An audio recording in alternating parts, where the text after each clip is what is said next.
Hello, my name is Isabel, and I used to think silence kept the peace until the day my sister slapped me in front of a full crowd, and a billionaire stood up and said, "Touch my wife again, and I'll make you disappear."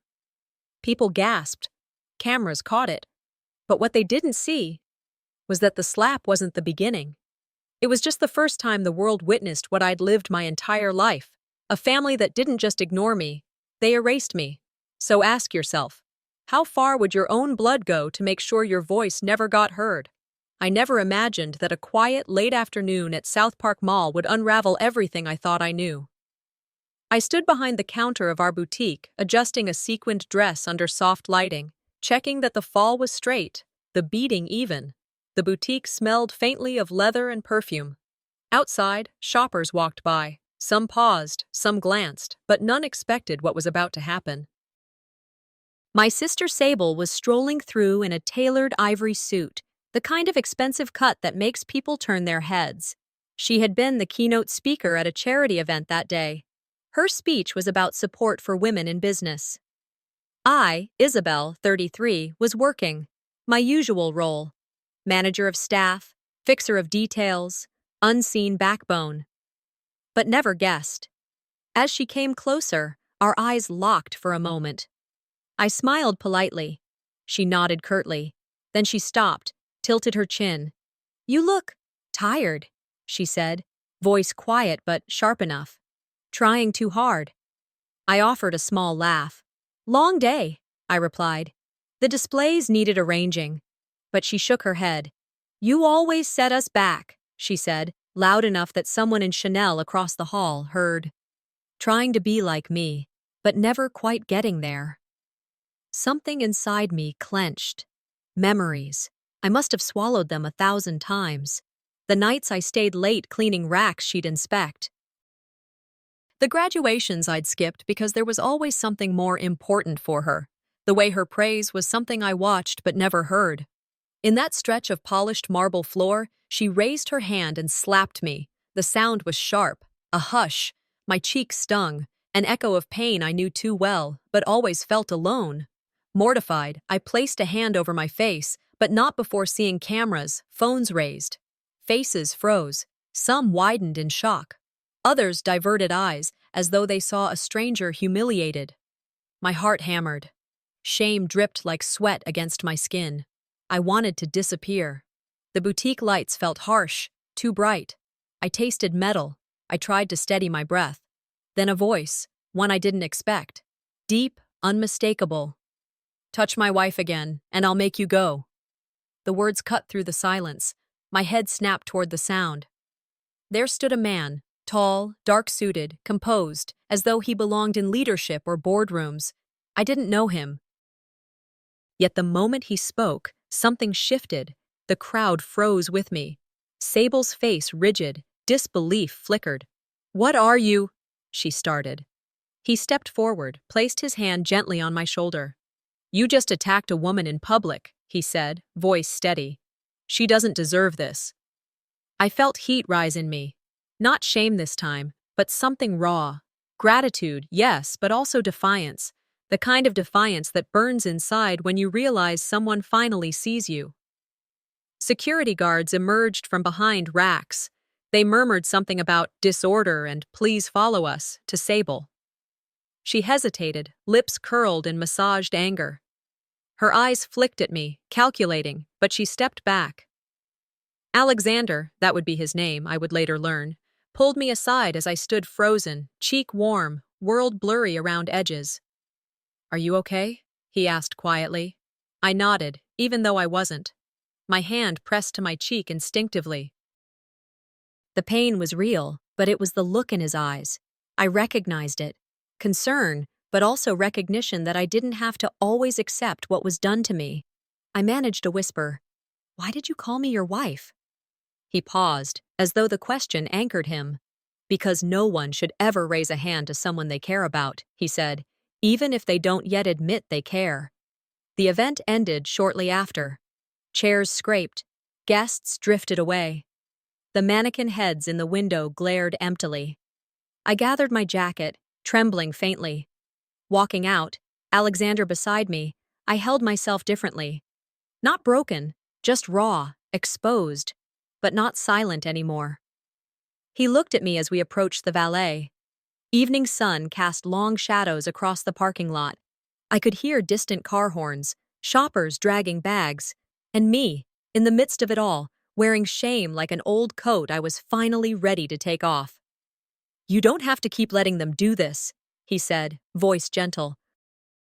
I swallowed, holding on to that phrase, holding on to the thunder in his voice when he stood up for me. I turned to him in the half-light of the gala and whispered, barely audible over the clink of glasses, "Why did you call me your wife?" For a moment, time itself seemed to pause. The chandeliers overhead flickered once, casting shadows across the crowd as conversations thinned into murmurs. He didn't answer, not right away, and in that silence my mind spun 100 different ways his words might break me, or save me. By the time I got home, dusk had thickened the sky into a heavy blanket. My apartment greeted me with its familiar quiet, the kind of stillness that amplifies every thought. The place felt smaller than ever, its walls pressing close, as though they too were witnesses to the question echoing in my chest.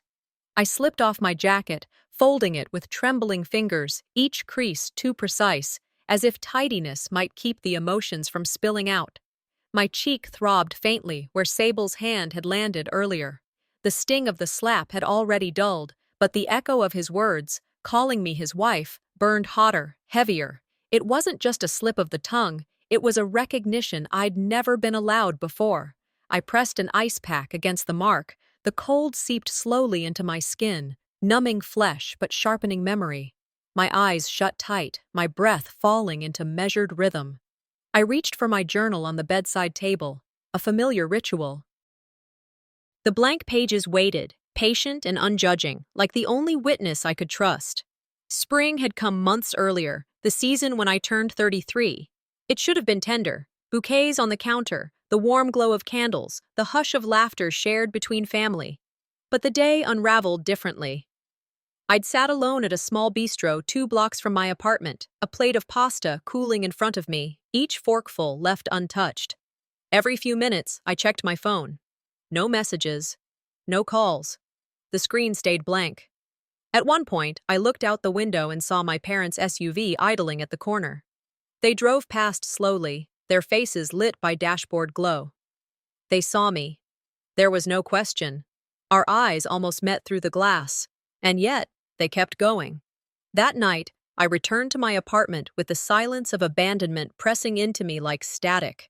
Hours later, scrolling through my feed, I saw Sable's posts.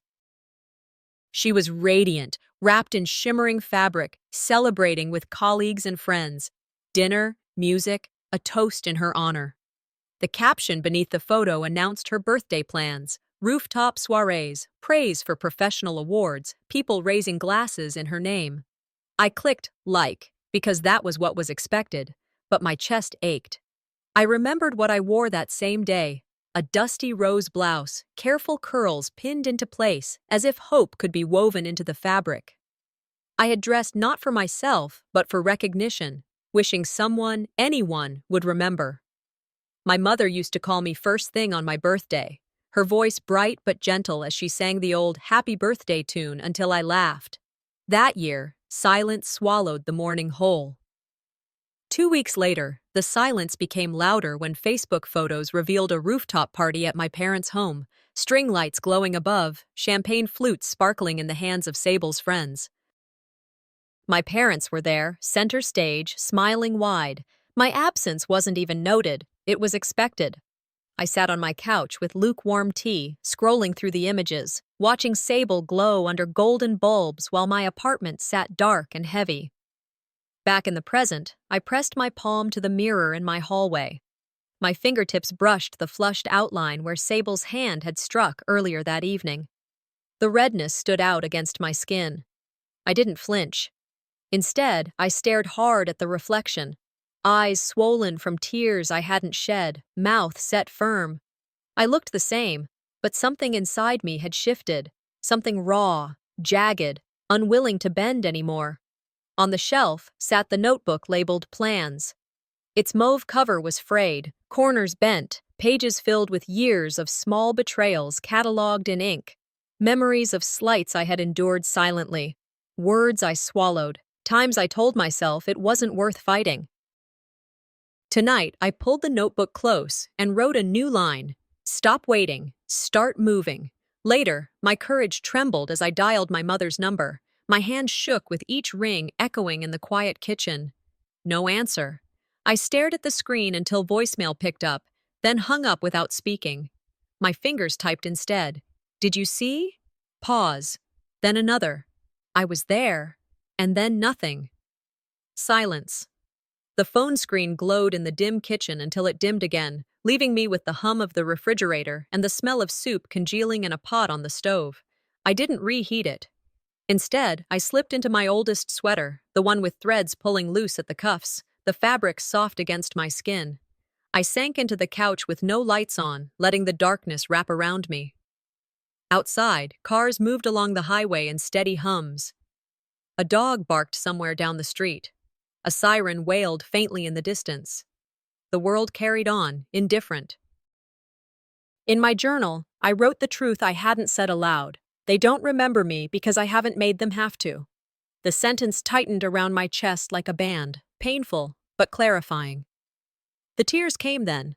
Not wild, not loud, just steady drops falling like rain against the page. With each one, I released a little more of the fragile hope I'd been clinging to. Hope that maybe one day they'd remember me on their own. Hope that their silence meant something other than rejection. I practiced instead. I practiced telling myself I deserved better. I practiced writing it down. I practiced believing it. As midnight edged closer, I closed the journal and slid it beneath my pillow. The lamp clicked off, and moonlight spilled across the sheets, cool and unflinching.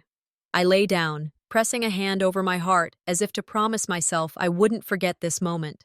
Sleep came uneven, drifting between memories of what had been stolen from me and the faint, flickering possibility of what might still be built. I had no idea the betrayal reached back further than memory allowed.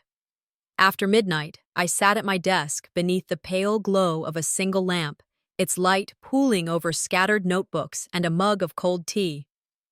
The window was cracked open, letting in a faint desert breeze that rustled the curtains and made the pages of my journal flutter as though impatient to be filled.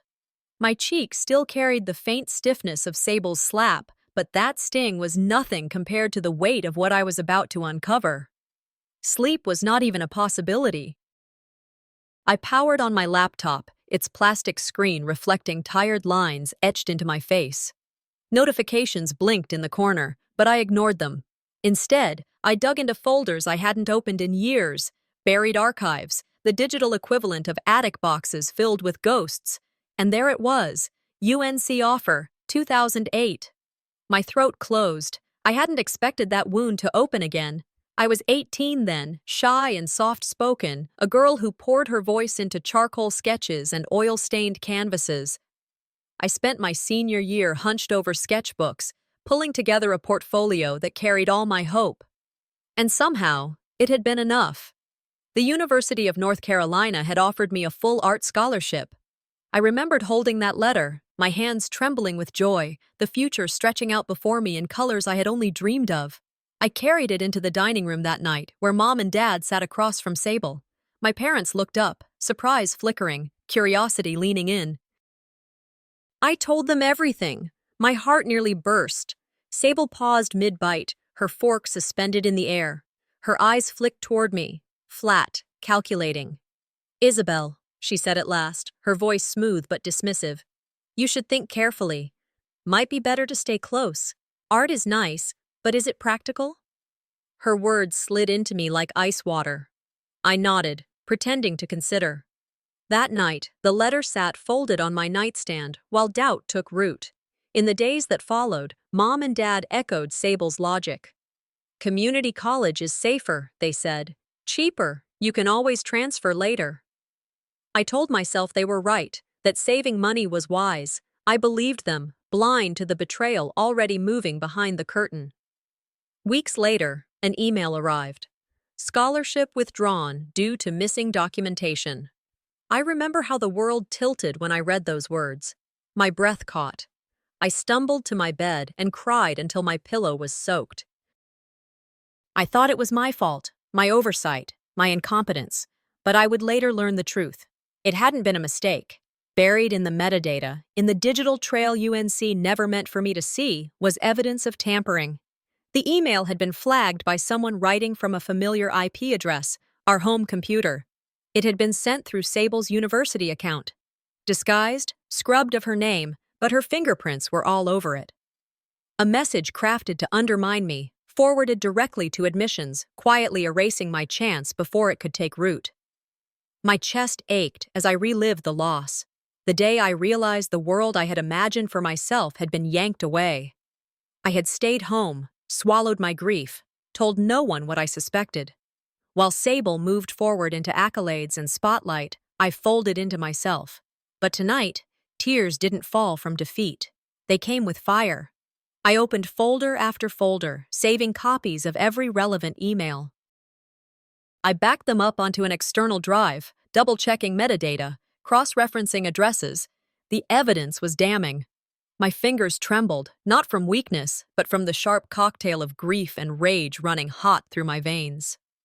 I thought about every dinner where Sable's barbs had landed cleanly, her smirks about me being unambitious, her casual remarks about me not being built for success. I thought of every birthday my parents skipped, every celebration where my name was an afterthought. And I realized this wasn't just cruelty in the moment. This was sabotage that changed the trajectory of my entire life. I reached for the mauve notebook on the shelf, the one I labeled Plans. Its cover was worn, pages crowded with entries cataloging slights, betrayals, and things I told myself to forgive. I flipped to a blank page and stared at the words I'd written months ago. Forgive her. I pressed my pen hard until the ink scratched through, blotting it out. Beneath, I wrote new words in firm strokes. Expose truth. My hand paused. A part of me still ached for reconciliation, for the sister I wanted but never had. Yet I knew forgiving her again would be the greatest betrayal of myself. By dawn, the sky had softened to pale gray. I brewed coffee, strong and black, steam curling up like a promise. With my journal beside me, I drafted a letter to UNC. My words spilled honestly, trembling but clear. I told them about my acceptance, about the life that was taken from me. I asked for records, for disclosure. If documentation was missing, I demanded to see what. If someone interfered, I wanted proof. The sunlight filtered through the sheer curtains, painting long lines across the kitchen table. I sipped from my mug and whispered aloud, I will not be defined by what was taken. On social media, my late-night posts about betrayal had already gained traction. Faces from my past, people I hadn't spoken to in years, messaged me. I always thought you deserved more. I hated seeing you treated like that. Their words stung with belated recognition, but they were also validation, cracks in the silence that had smothered me for so long. Later that morning, I packed my laptop and evidence into a folder, slid it carefully into my bag, and drove to a small cafe downtown where I often sketched. The scent of espresso and cinnamon filled the air as I settled at a corner table. I spread the papers before me, combing through them once more. Through the cafe's wide windows, I could see Sable's office building across the street. Its glass gleamed in the afternoon sun, employees flowing in and out like a tide. I imagined her inside, polished, untouchable, still believing her image invincible.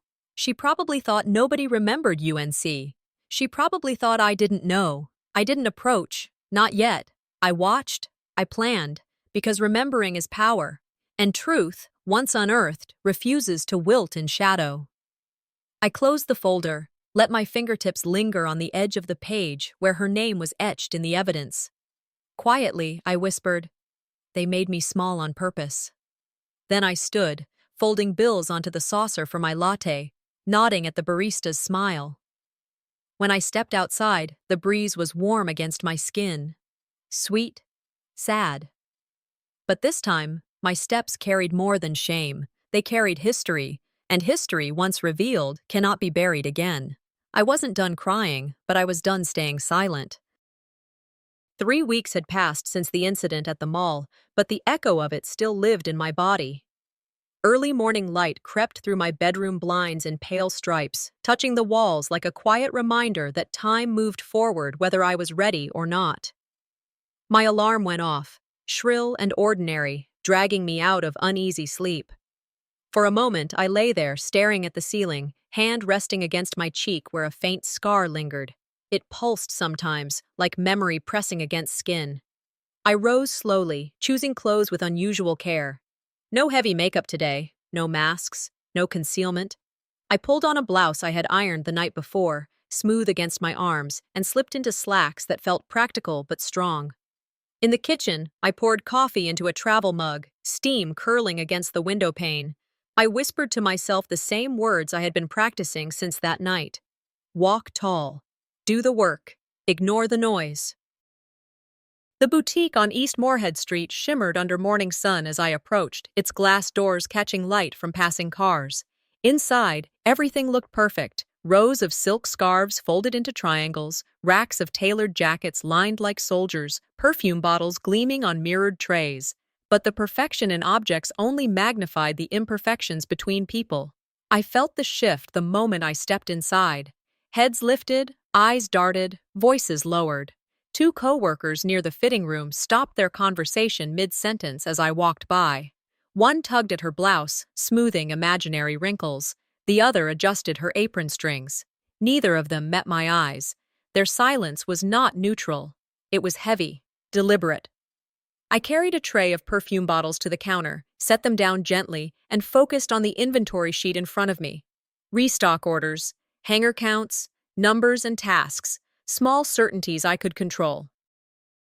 My hands moved steadily, but the air around me dripped with unspoken tension. "Isabel," my supervisor's voice called. Lisa stood at the edge of the boutique floor, gesturing toward her office. Her expression was clipped, polite, but unreadable. Her office was small, cluttered with invoices and binders stacked along the wall. Afternoon sunlight filtered through blinds, falling across framed photographs from the store's grand opening, the smiling staff, the ribbon cutting, the promise of beginnings. She motioned for me to sit. "Isabel," she began, folding her hands over a stack of papers. "I wanted you to know there are rumors going around. Some staff believe you and Mr. Alexander used your relationship to get promotional coverage at the fashion event. That you manipulated the situation." Her words landed with the precision of a blade. Manipulated. I felt my back stiffen against the chair. "Do you believe that?" I asked, my voice low but steady. Lisa hesitated, her eyes flickering away. She shrugged lightly, as though brushing lint from her sleeve. "Stories grow. You know how people are." I drew in a breath that felt sharp in my lungs. "I want the truth known," I said finally. "I will file a complaint. I will not let anyone rewrite my story again." Her lips pressed into a thin line. She nodded. "If that's what you want, I'll support you." I left her office with my pulse racing, each beat loud as thunder in my ears. Back on the boutique floor, I paused behind a rack of cashmere sweaters, pressing a hand to my pocket where my phone rested. My reflection stared back at me from a mirrored panel, eyes alert, jaw set.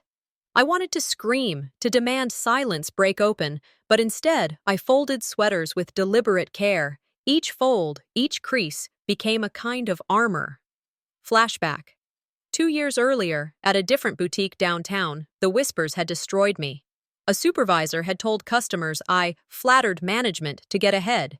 No witnesses defended me. No one questioned it. I was let go quietly, my paycheck gone, the rumor trailing me like a shadow that stained every new beginning. I swallowed it then, paid my rent, painted alone in my spare room. I convinced myself pain was part of my portion, that invisibility was my lot. Back in the present, my phone buzzed during lunch break. An anonymous message. My heart clenched as I opened it, a screenshot of a Facebook comment written under Sable's account. "Isabel has always tried to cozy up to powerful men to get ahead." The words were casual on the surface, but I knew their poison. I knew their rhythm, their subtext. They were hers. The same tone she used when she told Mom and Dad I was impractical, when she called me fragile to friends at dinner. She wanted this to spread. She wanted me erased. I pressed my thumb to the screen, saving the evidence, noting the date, the phrasing, the malicious precision. My lunch sat untouched, appetite hollowed out by the weight in my chest. The Charlotte air outside was humid, wrapping around me like damp cloth as I stepped out for a moment of breath. I dialed Lumen, my voice shaking when she answered. "I saw it," she said softly. "They're saying it's you, that you're using Mr. Alexander's name. People believe it." I paused, steadying my breath. "Thank you for telling me. You deserve truth, Isabel," she said. Her words carried comfort, though fleeting. Comfort doesn't silence rumors. Comfort doesn't erase lies. But truth could. And I was determined truth would. Back at work, I forced myself through the motions.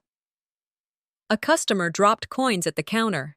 I bent down, gathered them, whispered a polite, "Thank you." Behind me, I heard the hushed whisper, "Did you see who called her wife?" The syllables hung in the air like smoke. I turned briefly, catching their lips moving, their eyes sliding away. My stomach burned with humiliation, but I stood straight. I smiled. I would not bend. By quitting time, the weight of the day had pressed deep into my bones. I slung my bag over my shoulder, walking toward the back door.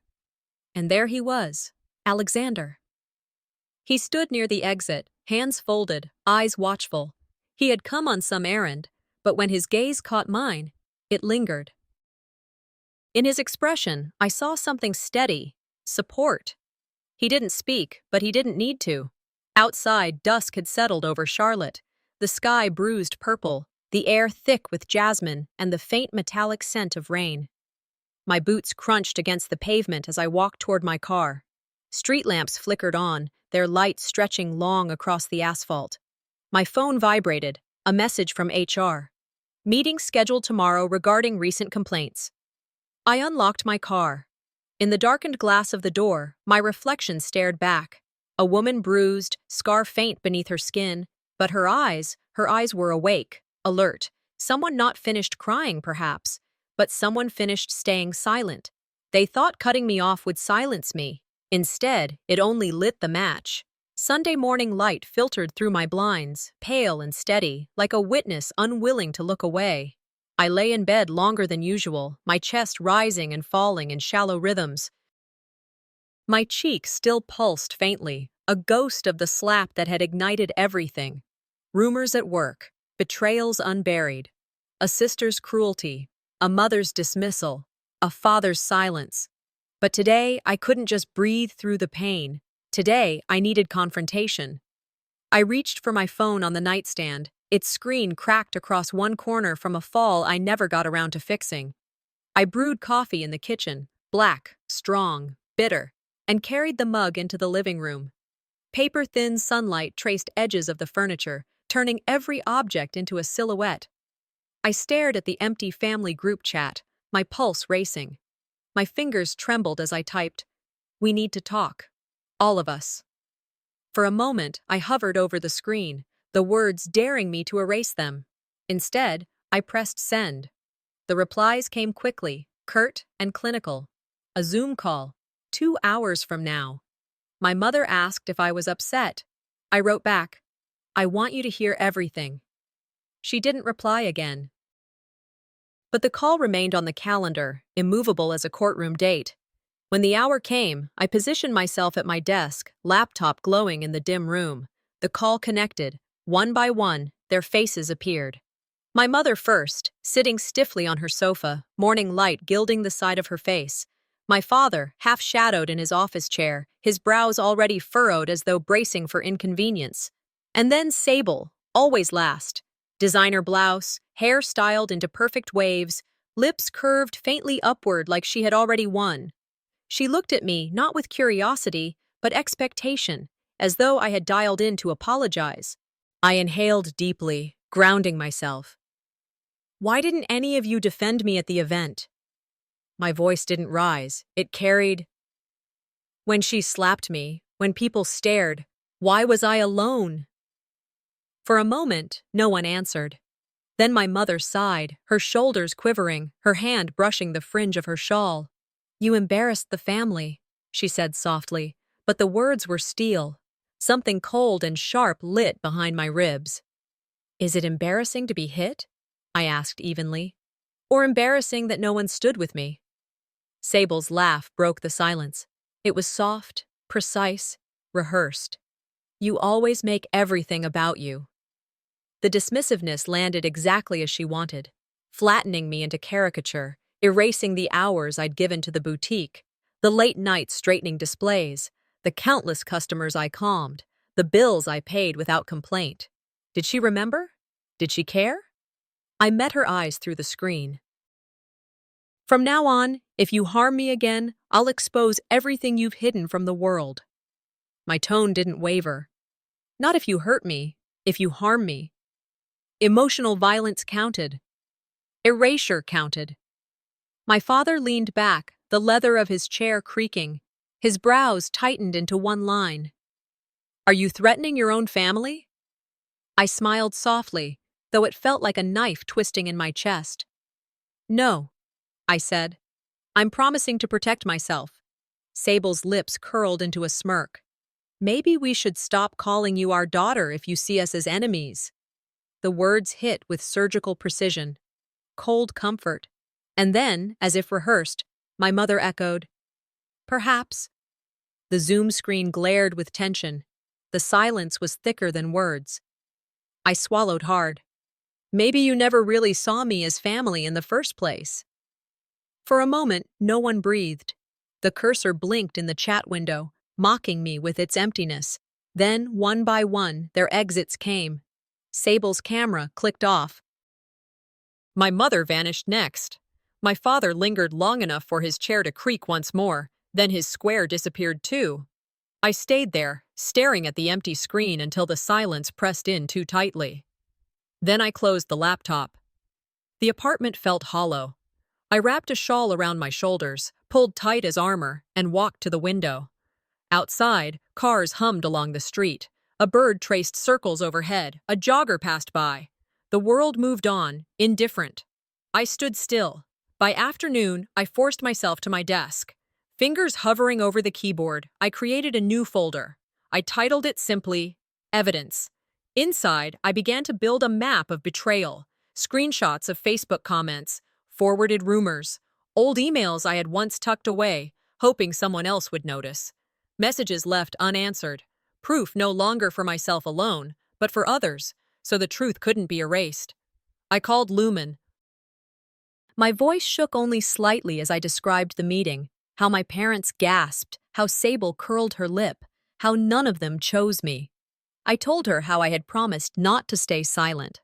She listened quietly, then said, "Don't let them gaslight you, Isabel. You're not overreacting. You've been carrying their silence for too long." Her words landed gently, like a hand on my shoulder. A rare comfort. Comfort doesn't stop rumors, but it steadies you for the fight ahead. Evening fell. I stood in my kitchen, sleeves rolled up, hands submerged in warm water, washing dishes until the sound of bubbles filled my ears.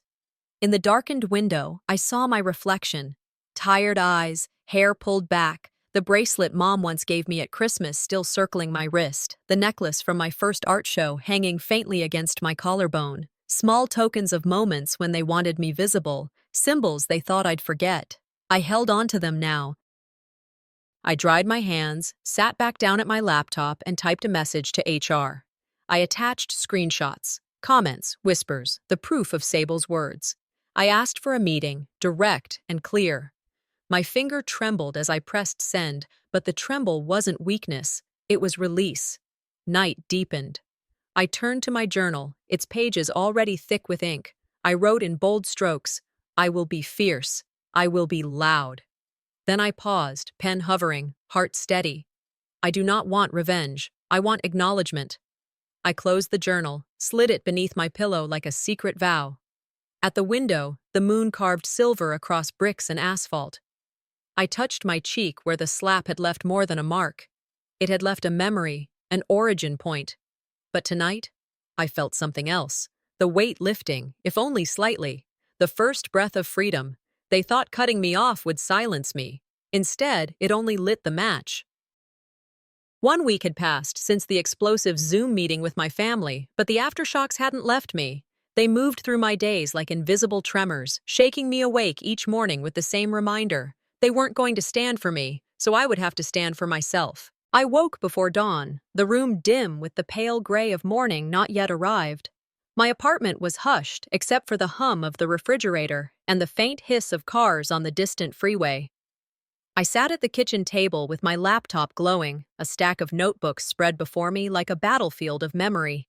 The mug of coffee at my elbow had gone bitter, but I sipped anyway, letting its sting keep me sharp. First, I pulled up old text threads. Each screen I scrolled through was another shard of the past. Jokes dipped in venom, casual insults delivered with laughing emojis, Sable's careful hints that I was using Alexander for attention, messages where my parents chimed in, always defending her, always doubting me. It read like a script written to erase me. My fingers shook as I screenshotted each conversation, converting them into PDFs, labeling and filing them one by one. My phone buzzed. A notification lit the screen. An email from a legal firm that handled defamation cases pro bono. Alexander had sent the contact himself.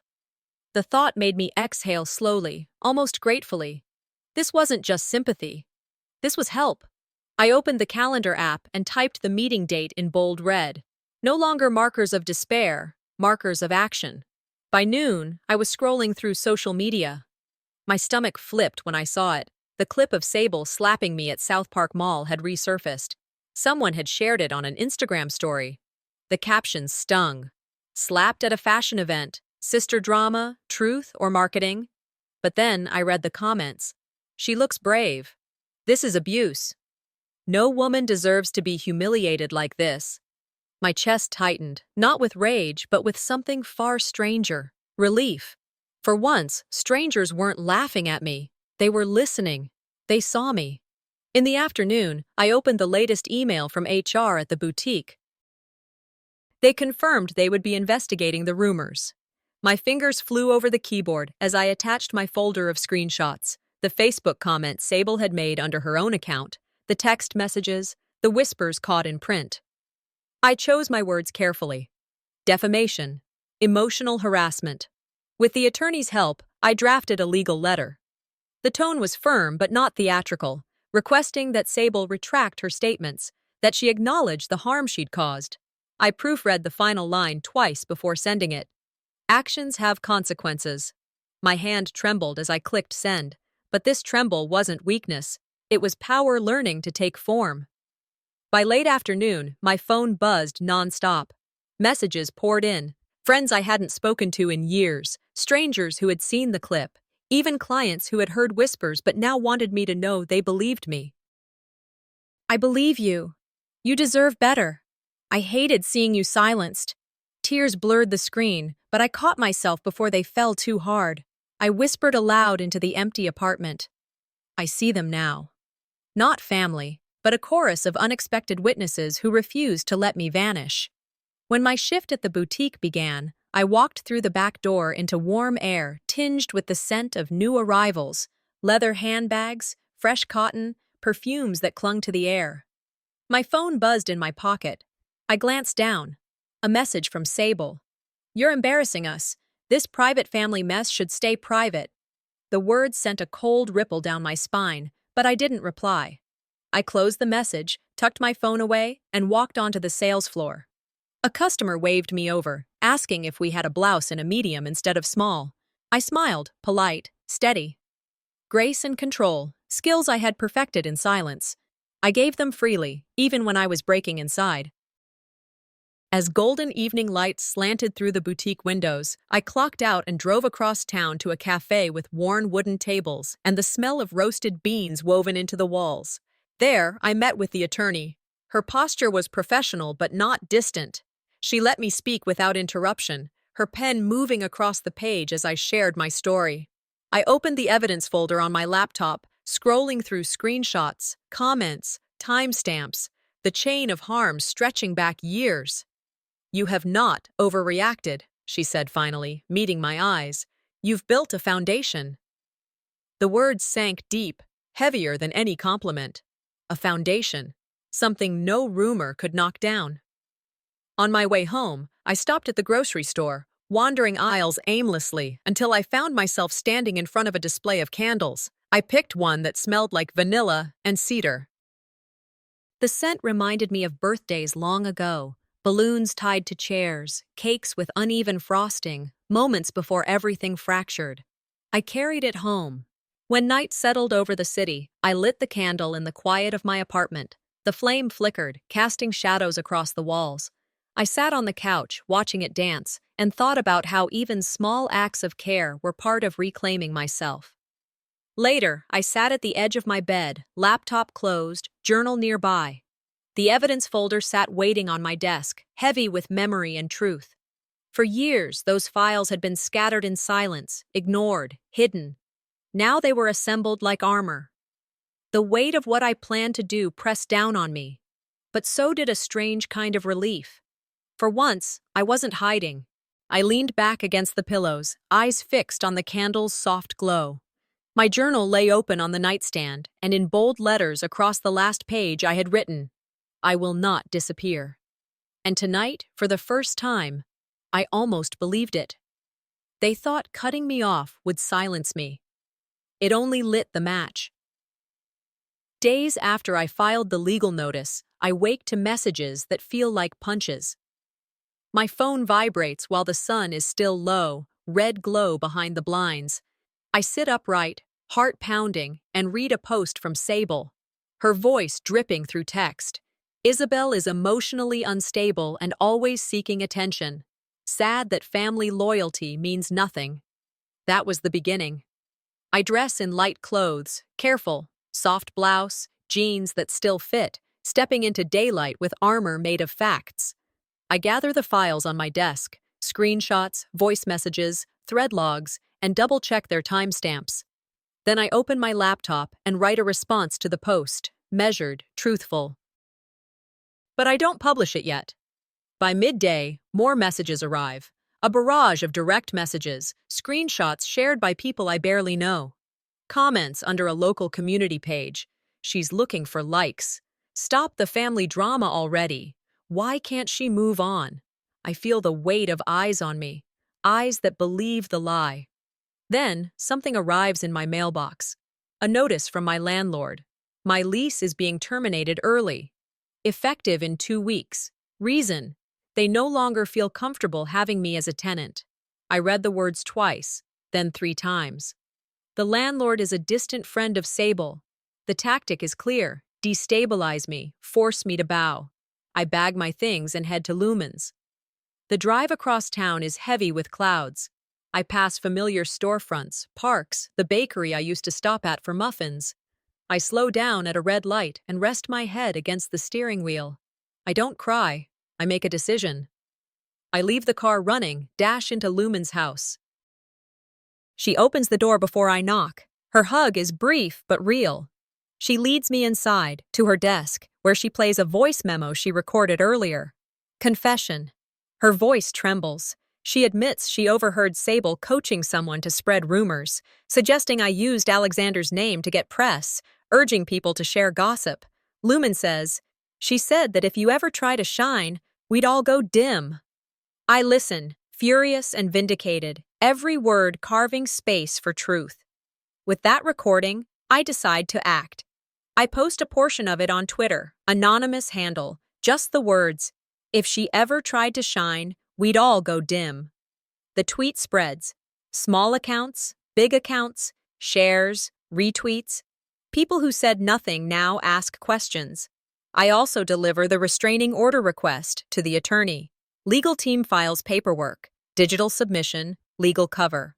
I lean back in the office chair. For the first time in weeks, I feel a shift. Late afternoon unfolds into evening. I receive calls from news outlets, local radio, a newspaper, asking me whether I would speak. I hesitate. Then I agree. Because silence has not been kind to me.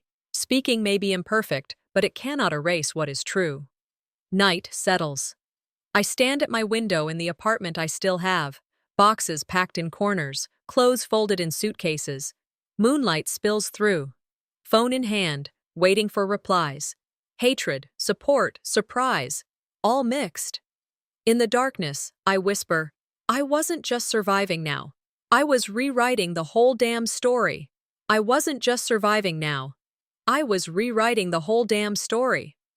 A week after that audio recording from Lumen went viral, I found myself in a studio chair, lights soft but unyielding, makeup artist brushing away my doubts. The local news anchor had asked for my story, my version. The room smelled of coffee and makeup, cameras buzzing overhead. I sat straight, took a breath. The hiddenness ended now. Thank you for having me, I began, voice calm. I want people to hear what it's like to be seen as invisible until someone slaps you, literally, and still have to pretend the bruises aren't there. I spoke slowly, articulating details. Childhood favorites. Sable's praise when promotions came. But only for her. The UNC scholarship offer. The rumors. The tenants kicked out. The betrayal that turned whispers into headlines. I wasn't reviling or crying. I was factual. I never asked for glory. I asked for fairness. They showed old family photos, me in art class, smiling at 17, Sable beside our parents at a gala. I described the contrast, how praise always hung over her, and how being applauded for simply existing felt like too little. I aired the slap, the rumors, and the sting of people believing Sable's scripted lies. But I refused to use pity. I refused tears. I was asking for truth. When the interview aired, my voice echoed across TVs, phones, computers. In just 48 hours, views soared into millions. Comments poured in. You were graceful under pressure. Thank you for speaking up. Strangers shared messages. I see you too. I lived that. Every notification lit something inside me. The public was finally seeing what had been invisible. Back home in Asheville that night, my phone chimed. A group call. My father was on. Mom looked strained. Sable's face appeared last, expectation heavy on her lips. Isabel, my father said, voice distant. What have you done? Why are we on TV hearing things we didn't know? I met him squarely. You didn't know because you never asked. I wasn't allowed to be heard. Mom's eyes welled. She didn't yell. She rarely did. She stood silent. Sable shifted in her seat, anger tempered with something like regret or fear. Then Sable spoke. You exposed me. You made us look bad. Her tone was accusing, sharp. I paused, not because I was afraid, because this moment was mine. You didn't lose a sister. You lost your favorite punching bag. The room jolted. My words hung. The microphone caught every syllable. Turning the page. After that, I stood. I drew in a shaky breath. I'm cutting ties. Not out of hatred, but out of necessity. I saw Dad's face pale. I saw Mom reach for her hand over the camera. And I'm starting a nonprofit for women who've been whispered down, shamed for truth, bullied by those closest to them, because silence breaks more than bones. The donations had already come, messages, checks, hopes. I turned to Dad, voice steadier than I felt. This is who I could have been all along, if you'd just seen me. His throat worked, his eyes blurred. Mom's chin trembled. Sable's smile was gone. After the cameras turned off, I stepped outside into twilight. It smelled of pine, rain, possibility. I closed my eyes, letting the air touch my skin. Freedom tastes faint, but real. I walked away from that house, away from the expectations, the comparisons, the lies. I carried evidence, memories, scars.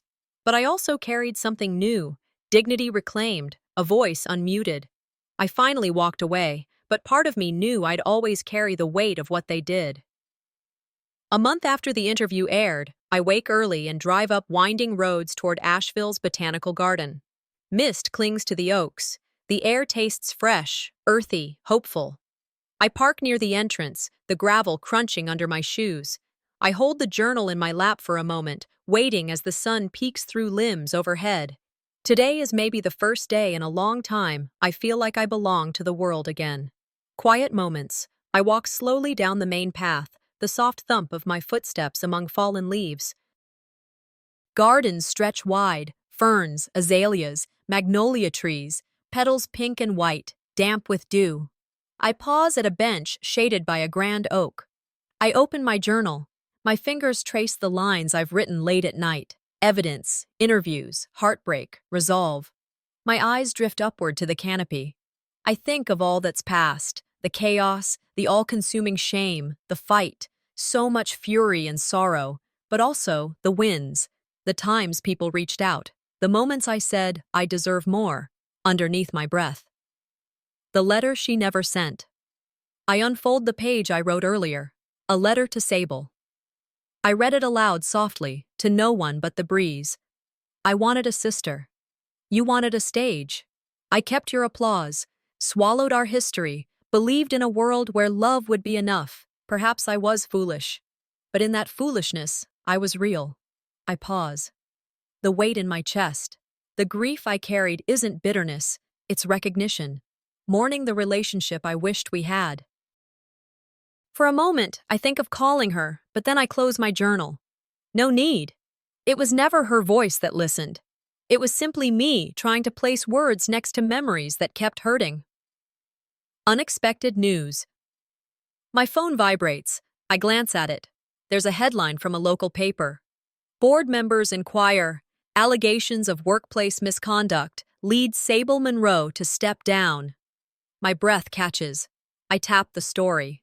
Allegations of disrespect, rumors, psychological abuse from former employees, all tied back to what I exposed.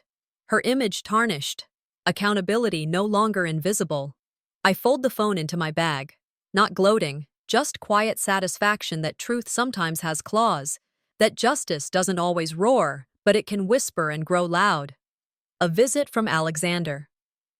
Sometime later, Alexander appears silently beside the bench. He carries 2 cups of coffee, the smell strong, comforting. He settles next to me, offering one without words. We sip in silence, the rustle of leaves the only soundtrack. What does peace feel like today? He asks. I turn toward him, studying his face in the soft light. I recognize the concern, the kindness. Like breathing, I say. Like I can finally see beyond the anger. My lips curve into something like a smile, tentative, but real. He nods. You've earned this. Moral resolution. We watch birds skitter between branches. I tuck away the journal. My bones feel lighter. Not healed entirely, some scars always linger, but I feel more whole than I have in a long time. Justice didn't come when I expected. It didn't come clean. But sometimes truth trickles out, then crashes in waves. And people who believed the lies? Many are questioning now. Others are silent, face shaded by shame. Standing, I hold the coffee with both hands. The sun warms the back of my neck. I breathe in deeply. I am not who they said I was. I never was. The words feel like home. I rise from the bench, smoothing out creases in my jeans. I turn onto the path toward the exit. I carry my journal, my coffee, a lighter chest. I carry the understanding that moving forward doesn't mean forgetting, but choosing what to bring with me. My name is Isabel. This moment is not the end. It is the beginning. Sometimes the people meant to love us the most end up being the ones who hurt us the deepest. But healing doesn't always mean getting an apology. It often means giving yourself permission to move forward without one. If you've ever been silenced, pushed aside, or made to feel small by your own family, what would it take for you to finally choose yourself? Let me know your thoughts in the comments, and don't forget to subscribe to the channel for more real, raw, and powerful stories like this. Your voice matters here.